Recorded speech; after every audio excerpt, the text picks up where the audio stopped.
মাহে রমজান সামনে, এতটা কাছে, জীবনের পরিবর্তনের একটা বড় সুযোগ। জীবনটা কাজে লাগান, হায়াতটা কাজে লাগান। যুবক ভাই তোমরাও বদলাও, মুরব্বী বাবা আপনারাও বদলান, পর্দার আড়ালের মা বোনদেরকেও ফেরাবার চেষ্টা করেন, সবাই গুনাহ থেকে ফিরতে চেষ্টা করেন। মাহে রমজানের যখন চাঁদ ওঠে, আল্লাহ নবী সাল্লাল্লাহু আলাইহি ওয়াসাল্লাম বলেন, ফেরেশতা ডেকে ডেকে বলে, ইয়া বাগিয়াল খাইরে আকবিল, হে নেক কাজের আগ্রহীরা এগিয়ে আসো, ইয়া বাগিয়াশ শাররি আকসির, হে মন্দ গুনাহের কাজের আগ্রহীরা এবার তো থামো। এটা রমজান। মদখোর এবার থামো, নেশাখোর এবার থামো, জুয়ারি এবার থামো, সুদখোর থামো না এবার। বেপর্দা মা, এই মা অটোতে উঠো না, সিএনজিতে উঠো না, ওই বাজারে যাইও না মা, এটা রমজান। জুতা শাড়ি প্যান্ট গহনা অলংকার অন্য মাসে কিনো, এ মাসে যাইও না, এটা রমজান, এটা রমজান। থামো তো যুবক ভাই, মোবাইল টিপো না। আহা, ওই দেখেন পিছনে অনেক ছেলে কথা বলে, হায় অপদার্থ জিন্দিগি। কে বলবে, কাকে বলবে, কাকে ফিরাবে, কে ফিরাবে? একজনই কি আর সম্ভব? বাবাদের কোনো হাল ছেড়ে দিছে, মারা হাল ছেড়ে দিছে, অভিভাবকরা হাল ছেড়ে দিছে, সন্তানের পতন দেখতেছে, অধপতন। চুল চেহারা, আপন ঘরে ঘুমায়া, মা বাপ জীবিত, কোনোদিন এক ওয়াক্ত নামাজ পড়ে না, ফজরের নামাজ পড়ে না, সারা রাত মোবাইলে উলঙ্গ ছবি দেখে। ব্যর্থ মা বাপ তাকায়া তাকায়া নিজ সন্তানের এই ধস দেখতেছে। আহা, আফসোসের ব্যাপার, আফসোসের।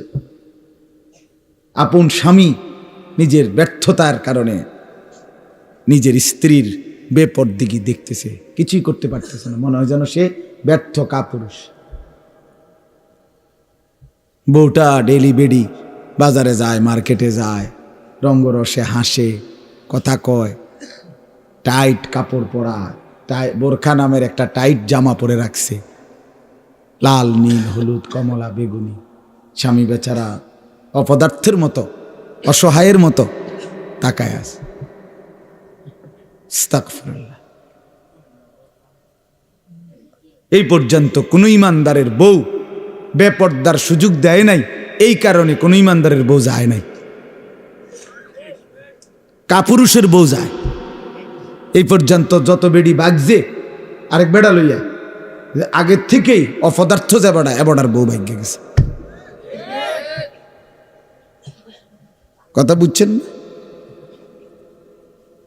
দিন যে মানে সে ক্ষতিগ্রস্ত হয় না, ক্ষতিগ্রস্ত হয় না। এজন্য এটা ব্যর্থতার কথা। রাগ হবেন না চাচা, এটা কাপুরুষের কথা। যে অনকার ফোলাফানি শুনে না মানে তো আপনি সিদ্ধান্ত নিয়ে নিলেন, কেমনে সিদ্ধান্ত নিলেন? অনকার পুতে আর কথা শুনে না কেন? সেই পুতে, যে পুতে কথাই শোনে না, আপনার চোখের সামনে আপনার ছেলে নামাজ পড়বে না, একটা সাজদা দিবে না, এত বড় নাফরমান আপনার সম্পত্তি ভোগ করবে, এত বড় নাফরমান আপনার ঘরে খাবে, ঘুমাবে, দুনিয়া ভোগ করবে, আপনি বেঁচে থাকতে এটা মেনে নেবেন কেন মিয়া? আপনার আপনার ব্যর্থতা তাইলে এটা। আপনি জীবন চিনেন নাই, আপনি কর্তব্য চিনেন নাই। কর্তব্য তো আল্লাহ বলে দিছে, ওয়ামুর আহলাকা বিসসালাহ, তোমার স্ত্রী সন্তান পরিবারকে নামাজের আদেশ করো, ওয়াসতাবির আলাইহা, পরিবারকে নামাজের আদেশের সাথে সাথে নিজেও নামাজের উপরে মজবুত থাকো। কথা তো ছিল এই। আপনার জিম্মাদারি কি ছিল? আমি আমার স্পষ্ট মনে আছে, আমি আমার আব্বারে প্রায় বলি, আমি এ কথা আমার আব্বারে আমার জীবনে আমি একবার বলছিলাম, পড়ালেখার জীবনে, আব্বা আমি এই মাদ্রাসায় পড়তাম না, আমার মাদ্রাসাটা বদলাই দিবেন শুধু। কসম খোদার, আমার আব্বা সাথে সাথে বলছে, বেটা পরের বেলা ভাতের লোকমা আমার ঘরে দিও না, এক লোকমা ভাত খাইবে না, সাবধান, বেরো। আমি যেখানে পড়তে দিছি এখানেই পড়তে হবে, নয়তো তোমার মতো করে কামাই কইরা ফরো, নইলে ঘাস কাটো, যাও। আমি কানতে কানতে চলে গেছি মাদ্রাসায়। বুঝছি এই বাপ শক্ত বাপ, এই বাপ আসলে ভাত খাইতে দিব না। বাবার সেই কঠোর শাসন, আমার বিশ্বাস আল্লাহ তাআলা আপনাদের সামনে বসবার তৌফিক দিয়েছে।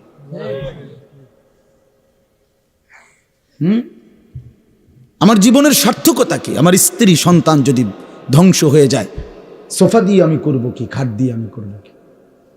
বিল্ডিং দিয়ে আমি করব কি? বলেন, কি করব আমি? আমার জীবনটা কি? রাহিমাল্লাহু ওয়ালিদান আনা ওয়ালাদাহু আলা বিররি। নবী সাল্লাল্লাহু আলাইহি সাল্লাম বলেন, আল্লাহ তাআলা ওই মা বাবার উপরে দয়া করে যে তাদের সন্তানদেরকে নেক কাজে সাহায্য করে। নবী সাল্লাল্লাহু আলাইহি সাল্লাম বলেন, মা নাহালা ওয়ালিদুন ওয়ালাদাহু মিন নুহলিন মিন আদাবিন হাসান। কোন মা বাপ তাদের সন্তানকে সবচেয়ে বড় যা কিছু উপঢৌকন এই পৃথিবীতে দিয়ে যায়, সেটা কি? সবচেয়ে বড় কোনটা? নবীজি বলছে আদাবুন হাসান, উত্তম আখলাক, উত্তম দিন, উত্তম আদব। এটা যারা শিখিয়ে গেল তারাই তাদের সন্তানকে সর্বশ্রেষ্ঠ নিয়ামত দিয়ে গেল। রাসূলুল্লাহ সাল্লাল্লাহু আলাইহি ওয়াসাল্লাম বললেন, নবীজি বলছে, এক সাহাবী জিজ্ঞেস করছে, ইয়া রাসূলুল্লাহ মা হাক্কুল ওয়ালাদ, সন্তানের হক কি? আলাল ওয়ালিদ, পিতামাতার উপরে। নবীজি বলছেন আন ইউহসিনা ইসমাহু ওয়া ইউহসিনা আদাবাহু। নবীজি বলছে তার প্রথম হক দুইটা, তার জন্মের পরে তার একটি সুন্দর নাম রাখা, আরেকটা হক তাকে উত্তম আদব, উত্তম আখলাক শিখায় দেয়। হযরত আলী রাদিয়াল্লাহু তাআলা আনহু বলছেন, কোরআনে আছে, ইয়া আইয়ুহাল্লাযীনা আমানু কু আনফুসাকুম ওয়া আহলিকুম নারা। হে ঈমানদারগণ, তোমরা তোমাদের নিজেদেরকে এবং পরিবার পরিজনকে জাহান্নামের আগুন থেকে বাঁচাও। এটা আপনারা শুনছেন না কথা? এটা তো হযরত আলী এই আয়াতের তাফসিরে বলছে পরিবারকে জাহান্নামের আগুন থেকে বাঁচাও কিভাবে? তো হযরত আলী বলছে আল্লিমুহুম ওয়া আদ্দিবুহুম, তোমরা তোমাদের পরিবারের সদস্যদেরকে কোরআন সুন্নাহর ইলম শিখাও এবং কোরআন সুন্নাহর আদব আখলাক শিখাও, তাইলেই জাহান্নামের আগুন থেকে বাঁচাইলা। যেই মা বাপ, সাফ কথা, আপনারা যারা আপনাদের ছেলে মেয়েকে ছোট্টবেলায় আল্লাহর কোরআন রাসূলের সুন্নাহ থেকে বঞ্চিত করেছেন, কসম খোদার, মনে রাখেন হাসরের ময়দানে চূড়ান্তভাবে লাঞ্ছিত হবেন, বেইজ্জতি হবেন, কোটি কোটি হাসরের মানুষের সামনে অপদস্থ হবেন। কার হাতে? কার হাতে লাঞ্ছিত হবেন? আপনার ছেলেটার হাতে, আপনার মেয়েটার হাতে, অন্য কারো বেড়াইতে রাতে না, আমনের ফুতের হাতে। আমনের ফুত, আমনের জি, যাকে আপনি দিন শিখান নাই, নামাজ শিখান নাই, বঞ্চিত করেছেন কোরআন সুন্নাহ থেকে, সে সেদিন আল্লাহর কাছে বলবে, আল্লাহ আজ আমি মা বাপকে বেইজ্জতি করব, ওরা আমারে বরবাদ করে দিছে, আজ আমি জাহান্নামী হলাম ওদের খামখেয়ালির কারণে। 7 বছর বয়সে আল্লাহ আমি কিছুই বুঝতাম না, 6 বছর বয়সে আমি অবুঝ ছিলাম। সেদিন যদি তারা মজবুত সিদ্ধান্ত নিত আমাকে দিন শেখাবে, তাহলে আমার এই ভুল হতো না। রব্বানা গালাবাত আলাইনা শিকওয়াতুনা, কোরআনে আছে, জাহান্নামী জাহান্নামের ভীষণ আগুনে উথাল পাতাল ঢেউ খাবে, আর আল্লাহকে বলবে, আল্লাহ আমার এই কপাল মন্দ, আমি দুর্ভাগা কপাল নিয়ে আসছি, আল্লাহ আমার কপালটা মন্দ, আমি করলামটা কি? এত সুন্দর হায়াত কি করলাম আমি? কিভাবে নষ্ট করে দিলাম? ওয়াকুন্না কওমান দাল্লিন। আর জাহান্নামী বলবে, আল্লাহ আমি এক পথভ্রষ্ট গ্রুপের, সম্প্রদায়ের এক পথভ্রষ্ট গ্রুপ, নাফরমান গ্রুপের অন্তর্ভুক্ত ছিল। আমি যাদের সাথে চলতাম ফিরতাম, ওরা বিড়ি খাইতো, মদ খাইতো, গাঁজা খাইতো, সুদ খাইতো, ঘুষ খাইতো, কথায় কথায় গাইল লাইতো, নারীর ছবি, নাচ গান, নর্তকীর ছবি, উলঙ্গ দৃশ্য দেখতো। আল্লাহ আমি ভালো মানুষ পাই নাই, কোনোদিন একটা ভালো মানুষের ছোঁয়া পাইনি, ফলে আজ আমি ধ্বংস হয়ে গেছি। উত্তম সঙ্গী অনেক বড় নিয়ামত। আমার ড্রাইভার, আমার এই সারা জীবন, যে 5 বছর সে আমার গাড়ি চালায়, আমি যতবার তারে চলার পথে নামাজের কথা মনে করাইছি, আমার চাইতে কমপক্ষে 1000 বার বেশি সে আমারে মনে করে। ঠিক এই 5 ওয়াক্ত নামাজের জন্য তার খেয়াল জামাত ধরার প্রতি আমার চাইতে 100 গুণ বেশি। 100 গুণ বেশি। আলহামদুলিল্লাহ, আল্লাহর দয়া। আমি তো মনে করি আল্লাহ পাকের মেহেরবানি, এই বছর এই যে আগামী শুক্রবার আমার উমরার ফ্লাইট, সেও যাবে আমার সাথে।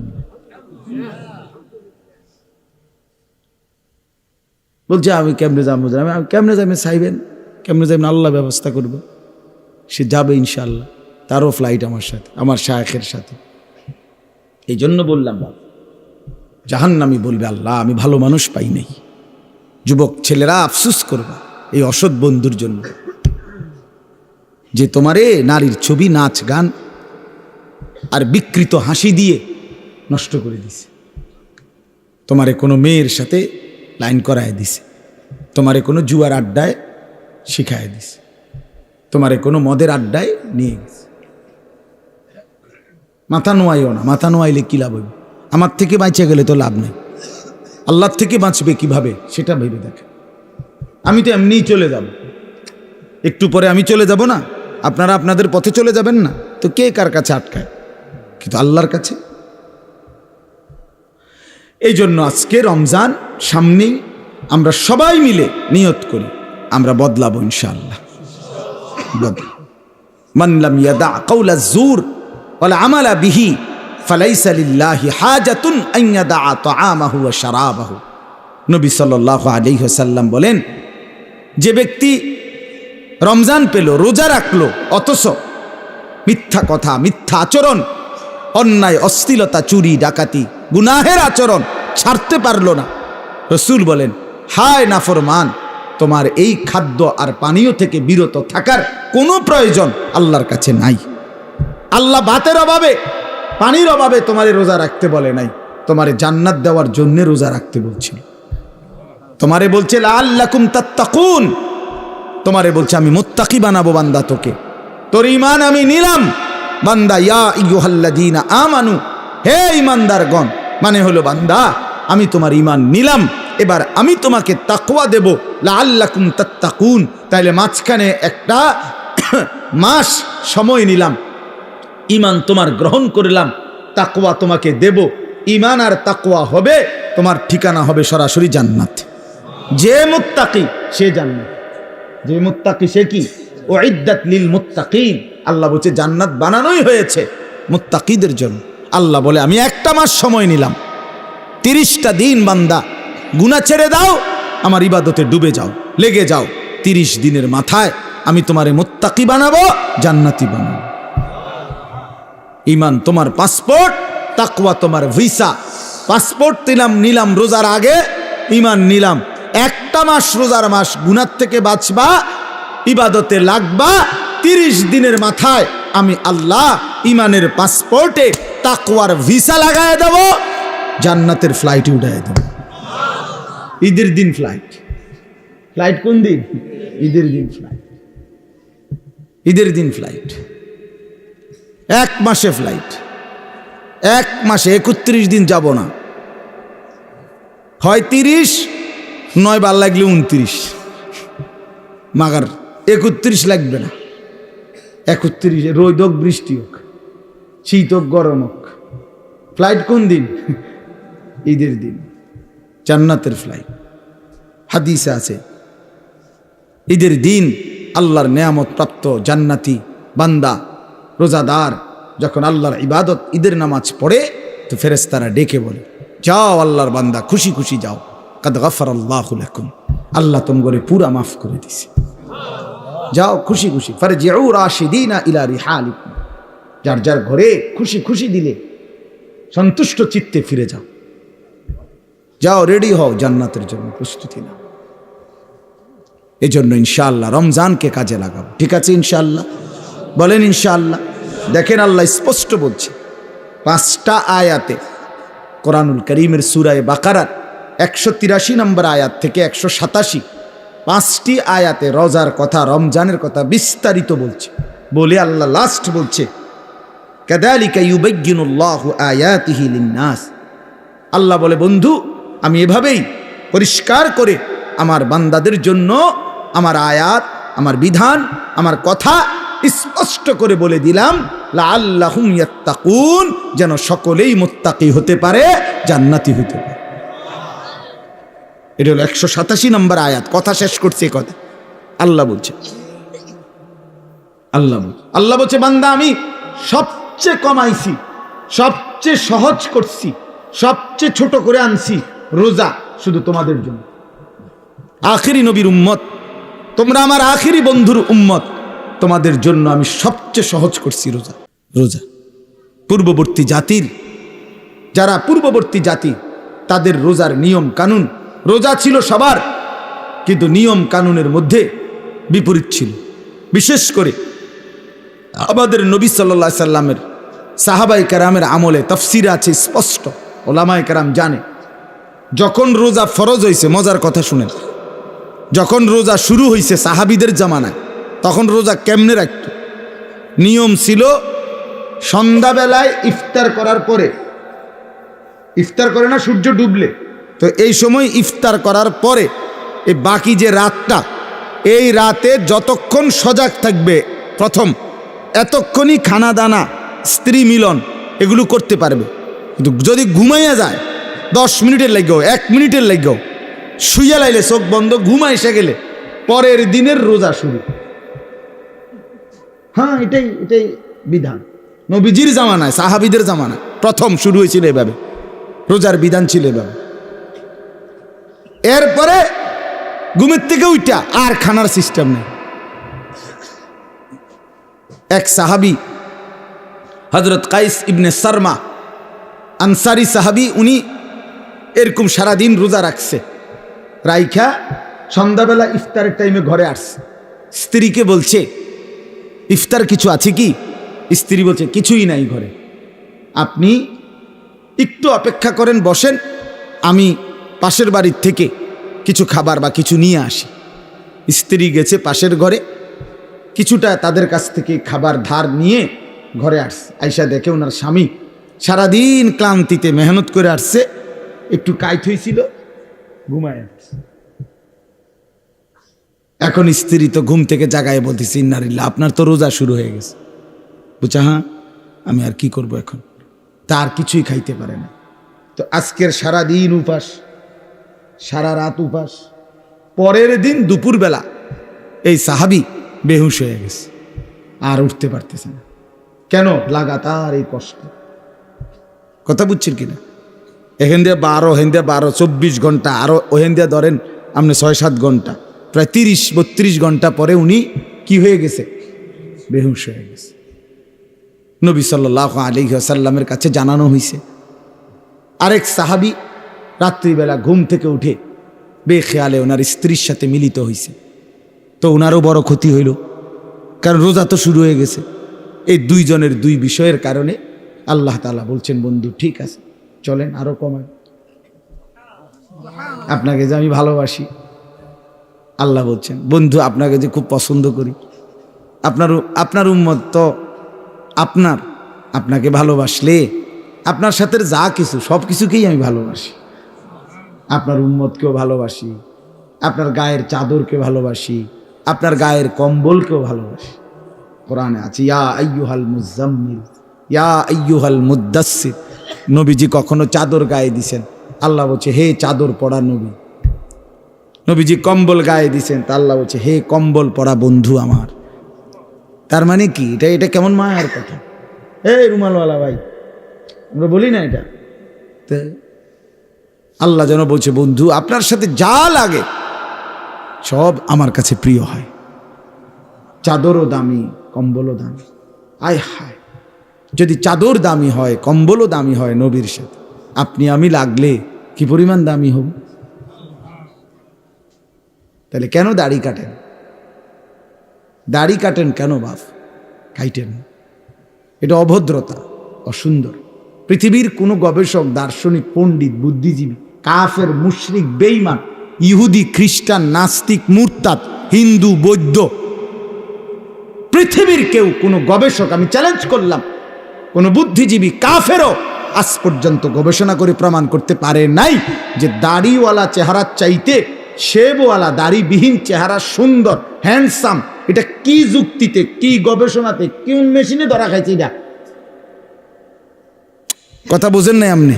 আপনি কদ্দূর জানলে আমারে কদ্দূর দেখাইয়েন, এরপরে প্রমাণ যদি করতে পারেন তো জেনে আমার বিচার করণ দরকার, আমি হেনে যাবো বিচারের লেগে। দাড়িবিহীন চেহারার চাইতে দাড়িওয়ালা চেহারা লক্ষ কোটি গুণ বেশি সুন্দর, তুলনাই হয় না বেটা। এ তো কাপুরুষের চেহারা বেটা, যে নিজের দেহকে বিকৃত করে, নিজের শরীর চেহারাকে যে বিকৃত করে দেয়, তার হিম্মত কোথায়, সাহস কোথায়, তার পৌরুষ কোথায়, বীরত্ব কোথায়? নিজের চেহারাকে যে বিকৃত করে, নিজের চেহারা নিয়ে যে নিজে লজ্জিত, তো তারই ইজ্জত দিব কে? তারই সম্মান দিবে কে? নিয়ে আল্লাহ আমাদেরকে মাফ করে দেন। তো আল্লাহ তাআলা বললেন, তো এই দুই সাহাবী দুইটা ঘটনা ঘটলো, আল্লাহ তাআলা বললেন বন্ধু চলেন সহজ করে দিই, আরো সহজ করে। কুলু ওয়াশরাবু, এই যে দেখেন, উহিল্লা লাকুম লাইলাতাস সিয়ামির রাফাসু ইলা নিসাইকুম, আল্লাহ বলে এখন থেকে বন্ধু আপনি আপনার উম্মতকে বলেন, প্রত্যেকটা ইমানদার পুরুষ রোজাদারের জন্য সন্ধ্যা সূর্যাস্তের পরে রাত সুবহে সাদিক পর্যন্ত পুরা রাত এবার আর কোনো ঘুম যাক বা না যাক, কোনো নিষেধাজ্ঞা আর নাই। সে তার স্ত্রীর সাথে মিলিত হওয়া, স্ত্রীর সাথে থাকা তার জন্য পুরাপুরি বৈধ করা হলো। হুন্না লিবাসুন লাকুম ওয়া আনতুম লিবাসুল লাহুন্না, স্ত্রী তো স্বামীর পোশাক, স্বামী তো স্ত্রীর পোশাক, একজন আরেকজনের সাথে মিলে মিশে থাকবে, এটাই তো ইনসাফ, এটাই তো আল্লাহর চাওয়া। আহা, স্বামী যদি স্ত্রীর কাছে আপনার আকর্ষণীয় না হয়, স্ত্রী যদি স্বামীর কাছে আকর্ষণীয় না হয়, বেডিও যদি বাইরের বেড হইতে লেগে আগ্রহী, এবারও যদি বাইরের বেড হইতে লেগে আগ্রহী, তো এই দুই অপদার্থ কি এর স্বামী স্ত্রী? ডিফেলাস্টিকে না কি রে বেটা? তুই বেটা তোমার বউ আছে ঘরে, তুমি রং ছ মানুষের বেডি, বেওকুফ কোথাকার, তোমার তো রোদে টাঙ্গাই তুমি দরকার। যে মহিলা তার স্বামী আছে, সে পর পুরুষের প্রতি আসক্ত। এখান থেকে মুরাদনগর যাবে একজোড়া জুতা কিন্তু এবুড়ি রে সিএনজি আইয়া হরন দিতে আছে আধা ঘন্টা ধরে, এবুড়ি রেডি হয়। হ্যাঁ রেডি, আগো বাইরন না না রাখো না, কদ্দুর রেডি হইতেছে, এবুড়ি রেডি হয়। এই পাউডার ডলতে আছে, ফেয়ার অ্যান্ড লাভলি ডলতে আছে, মেকআপ ডলতে আছে। আহারে বোন, আহারে মা, কারে দেখাইবা এই রঙ্গরসের যৌবন, এই গহনা, এই অলংকার, এই প্রসাদনী কাকে দেখাইবা? কাকে দেখাইবার জন্য 1 ঘন্টা ধরে সাজলা? রাস্তার ওই লম্পট বখাটে যে তোমারে দেখে অবৈধ কল্পনা করে, অশ্লীল কামনা করে সে, অথচ নিজ স্বামী বেচারা যদি বলে কদ্দুর কাপড় সোপড় কদ্দুর বদলাইয়া সুন্দর করে পাউডার টাউডার বা কদ্দুর সুন্দর করে ভালো হইয়া থাকো, স্বামীর সামনে আসো। হ্যাঁ বেড়া কথা কয় দে, বেড়া বাত রাইনতে রাইনতে জান শেষ, কথা কইতে তো সুন্দর লাগে। এ দিছে তো বেড়ার যায়, জামাইয়ের 14 গোষ্ঠী উড়াই দিছে, জামাইয়ের কপালে ভালো কাপড়, ভালো প্রসাদনী কিছুই জোটে না, জোটে রাস্তার বখাটের কপালে। আস্তাগফিরুল্লাহ, আস্তাগফিরুল্লাহ, আস্তাগফিরুল্লাহ। আল্লাহ আমাদেরকে মাফ করে দেন। আল্লাহ বলেন এর জন্য কি চমৎকার কথা, হুন্না লিবাসুল লাকুম ওয়া আনতুম লিবাসুল লাহুন। আল্লাহ বলে স্ত্রীরা এ তো স্বামীর পোশাক, স্বামী এ তো স্ত্রীর পোশাক, মিলেমিশে একাকার। সুবহানাল্লাহ। এরপরে আল্লাহ বলেন আলিমাল্লাহু আন্নাকুম কুনতুম তাখতানুনা আনফুসাকুম ফাতাবা আলাইকুম ওয়া আফা আনকুম। আমি জানি তোমাদের কেউ রাত গভীরে স্ত্রীর সাথে মেলামেশা করে ফেলেছো, ভুল হয়ে গেছে, ঠিক আছে, আমি তওবা করো, আমি মাফ করে দিলাম। ফালআনা বাশিরুহুন্না ওয়াবতাগু মা কাতাবাল্লাহু লাকুম। এখন আমি তোমাদের জন্য অনুমতি দিয়ে দিলাম, এখন হালাল করে দিলাম, বৈধ করে দিলাম, তোমরা আমার সিদ্ধান্ত হুকুম তালাশ করো, অর্থাৎ এখন তোমাদের জন্য অনুমতি দেওয়া হল। এরপরে আল্লাহ বলেন ওই আরেক সাহাবীর ঘটনা রয়েছে না, ওই বড়া যে কি হয়ে গেছে, তো আল্লাহ বলছে কুলু ওয়াশরাবু, এবং সাথে সাথে খাও, পান করো, হাত্তা ইয়াতাবায়্যানা লাকুমুল খাইতুল আবিয়াদু মিনাল খাইতিল আসওয়াদি মিনাল ফাজর, একেবারে সাদা সুতা কালো সুতা থেকে আলাদা করা পর্যন্ত খাও পান করো। তার মানে রাত্রির কালো রেখা থেকে যখন সুবহে সাদিকের সাদা নতুন রেখা আসে, দাগ আসে, রেখা, সাদা রেখা, ওই পর্যন্ত খাইতে থাকো। সুম্মা আতিম্মুস সিয়ামা ইলাল লাইল, এবং এরপরে সন্ধ্যা পর্যন্ত, সূর্য অস্ত পর্যন্ত, ওই সুবহে সাদিক থেকে সন্ধ্যা পর্যন্ত রোজাটা পূর্ণ করো। আল্লাহ বলেন ওয়ালা তুবাশিরুহুন্না ওয়া আনতুম আকিফুনা ফিল মাসাজিদ। আর শুনো, তবে যদি রমজানের শেষ দশকে এতেকাফ করো আল্লাহর ঘরে, তাইলে আর স্ত্রীর সাথে যে কোনো রকমের রাতে দিনে কোনো রকমের মেলামেশা আর নিষিদ্ধ করে দেওয়া হবে। আল্লাহ বলেন এতগুলো কথা যা বললাম, তিলকা হুদুদুল্লাহ, এগুলো আমি আল্লাহ তাআলার বিধি নিষেধের সীমারেখা। ফালা তাকরাবুহা, আমার বিধি নিষেধের লঙ্ঘন করে আমার নাফরমানির কাছে যেও না।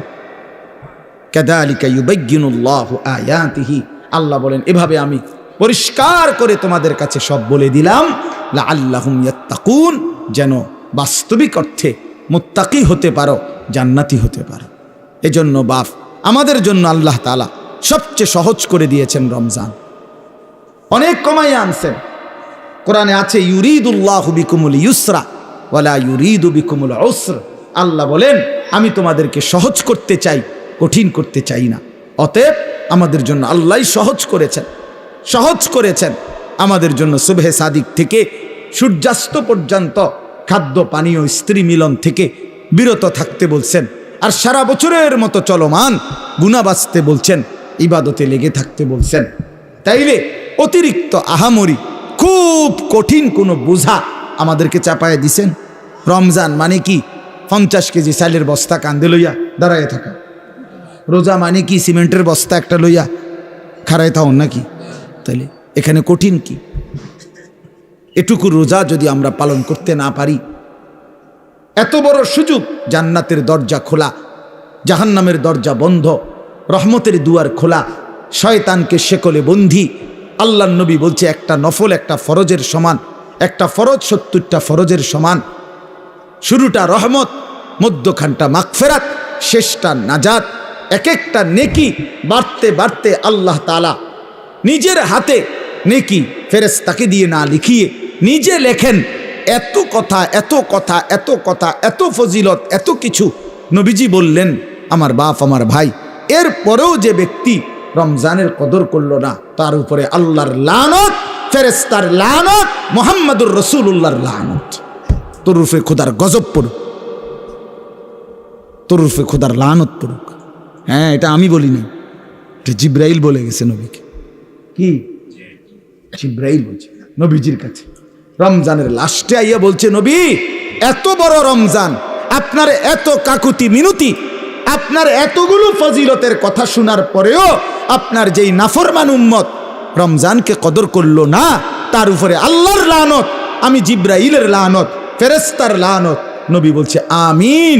হ্যাঁ জিব্রাইল, আমি তো বদদুয়া দিতে চাচ্ছিলাম না, আমি অভিশাপ দিতে চাচ্ছিলাম না, কিন্তু আজকে আমি রাসূলও আর সহ্য করতে পারলাম না এমন নাফরমান উম্মতের উপরে আমি মুহাম্মদেরও লানত।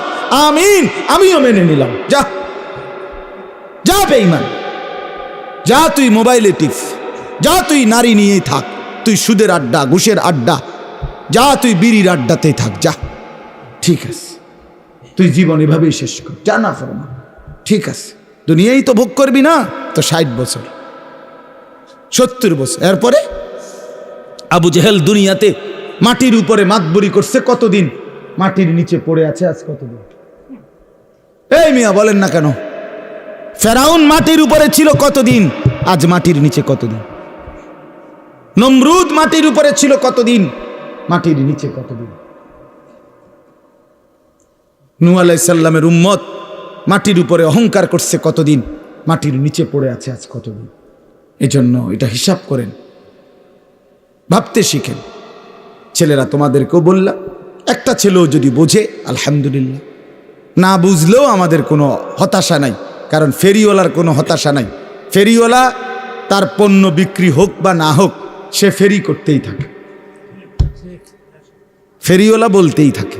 ফেরিওয়ালা তার পণ্যের নাম ঘোষণা দিতে বিরতি দেয় না, সে বলতেই থাকে বালতি বালতি, মানে যেটা তার মাল বেচবে ওইটা সে বলতে। সে জানে তার প্রতি ডাকে কাস্টমার আসে না, আসে, কিন্তু সে তবুও যে জানে যদি 200 বার ডাকার পরে একটা কাস্টমার আসে,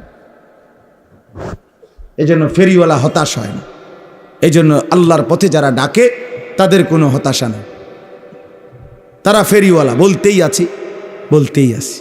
আল্লাহ তাআলা আপনাদেরকে তৌফিক দেন, কবুল করেন এই মাদ্রাসা মসজিদ, আল্লাহ তাআলা যেন কবুল করেন। আপনাদের কাছে বিনীত অনুরোধ, রমজানকে কাজে লাগাবেন, বলেন ইনশাআল্লাহ। আল্লাহর ঘর তাওয়াফের জন্য, আল্লাহর ঘর জিয়ারতের নিয়ত করেন। রমজানের শেষ 10 দিন ইতিকাফের নিয়ত করেন। বেশি বেশি আল্লাহর জিকির, তাসবিহ, তেলাওয়াত, দোয়া, কান্নাকাটির মধ্যে কাটাবেন, আর বিশেষভাবে গুনাহ থেকে বাঁচবেন। যুবক ছেলেরা, তোমাদেরকে আবারও বলছি, হায়াতের এই সুন্দর সময়টা, যৌবনকাল নষ্ট করো না। আবারও বলছি, বাপ বিশেষভাবে বলব, তুমি নষ্ট হইলে, তুমি পৌঁছা গেলে পৃথিবীর কিচ্ছু হইতো না। পৃথিবীর সূর্য ডুবে, চাঁদও ডুববে, শুধু তুমি বাদ পড়ে গেলে আর কি। কেউ মরলে পৃথিবীর কিচ্ছু হয় না, কথা বলেন না কেন? রাস্তায় অ্যাক্সিডেন্টে যে লাশ পড়ে আছে, তো বাকি সিএনজি গাড়ি সব গাড়ি চালানোই বন্ধ করে দেয় না। কারো হাতে সময় নেই, আমনের লাগে বইয়া তাওনের টাইম কারো নেই, সবাই সাইডে দিয়ে কাইটা কাইটা সব গাড়ি চলে যায়, কারো হাতে সময় নেই। এজন্য বন্ধু, কারো মৃত্যুতেই যেখানে কারো হাতে সময় নাই, তো তুমি আর আমি নষ্ট হয়ে গেলে কার হাতে সময় আছে? কার হাতে সময়? নিজের জীবনটাই নিজে নষ্ট করে দিলাম, নিজের বরবাদি নিজে করলাম।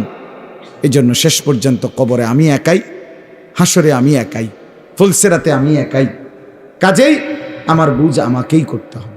আল্লাহ আমাদেরকে তৌফিক দেন, কবুল করেন। আপনারা মাদ্রাসাকে ভালোবাসেন, দয়া করে একটা মাদ্রাসা, আমার শায়েখ আল্লামা মুফতি মুশতাকুন নবী কাসিমি হুজুর সবসময় বলে, একটা মাদ্রাসা আল্লাহর বান্দাদের কাছে 3টা জিনিস চায়। কয়টা জিনিস? 1 নাম্বার দোয়া, মুসলমান দোয়া করবে মাদ্রাসার জন্য, এটা একটি মাদ্রাসা কামনা করে। 2 আতফাল, মুসলমানের সন্তান, মুসলমানদের ছেলে মেয়ে মাদ্রাসায় পড়বে, ঠিক কি না বলে? মাদ্রাসা শুধুই মুসলমানদের প্রতিষ্ঠান, মাদ্রাসা হিন্দুর বাচ্চা পড়বে না, ইয়াহুদি খ্রিস্টান নাস্তিকের বাচ্চা পড়বে না। কাজে মাদ্রাসা মুসলমানদের প্রতিষ্ঠান, যেন মুসলমানের সন্তান মাদ্রাসা কামনা করে। 3 নাম্বার আমওয়াল, মুসলমানের দান, সাদাকা, মাল। মুসলমান আল্লাহর বান্দারাই মসজিদে মাদ্রাসায় কিছু কিছু দেবে, এতে করে মাদ্রাসাও আগাবে আর ওই আল্লাহর বান্দার আখিরাতও আগাবে, ঠিক কি না বলেন? অতএব এই 3টা জিনিস আপনাদের কাছে আমি অনুরোধ করছি। 2টা মিনিট দিলেও 2-4 মিনিট, না দিলেও 2-4 মিনিট, দয়া করে মাদ্রাসার জন্য প্রত্যেকেই পকেটে হাত দিয়ে আল্লাহর ওয়াস্তে, আল্লাহর জন্য, নিজের ভালোর জন্য, আখিরাতের জন্য কিছু সহযোগিতা করেন, দেখবেন লাভবান হবেন। রমজানের হায়াত কামনা করে দান করেন, রমজান পর্যন্ত পৌঁছার আশায় দান করেন, নিজের ভিতরে ঈমান আমলের তৌফিকের জন্য দান করেন। 1জন বা 2জন বড় ছাত্র আছে কিনা দেখেন মাদ্রাসার, অথবা এমনি থেকে কেউ উঠে নেন, হাতে নিবেন, রুমালে না, হাতে নিবেন। আমার শায়েখ আল্লামা মুফতি মুশতাকুন নবী কাসিম হুজুরের কথা হইল হাতে নিতে, মাশাআল্লাহ হাতে নিতে হবে। হুজুর 2000 টাকা দিয়েছেন, আলহামদুলিল্লাহ। হাতে নেন, হাতে, না না না রুমাল দিবেন না, হাতে দিবেন, হাতে, যে যা দেয় হাতে নেন, দেন, ফিরাই দিয়েন। যুবক ভাই, তোমার কাছ থেকে যে 10 টাকা হলে 10 টাকাই দাও, 50 টাকা হলে 50 টাকায়, তোমার ভালোর জন্যই দাও। দেখবা এই হয়তো এই ছোট্ট দানে আল্লাহ তোমার জিন্দিগির বড় উপকার করবে। আল্লাহ তৌফিক দান করে।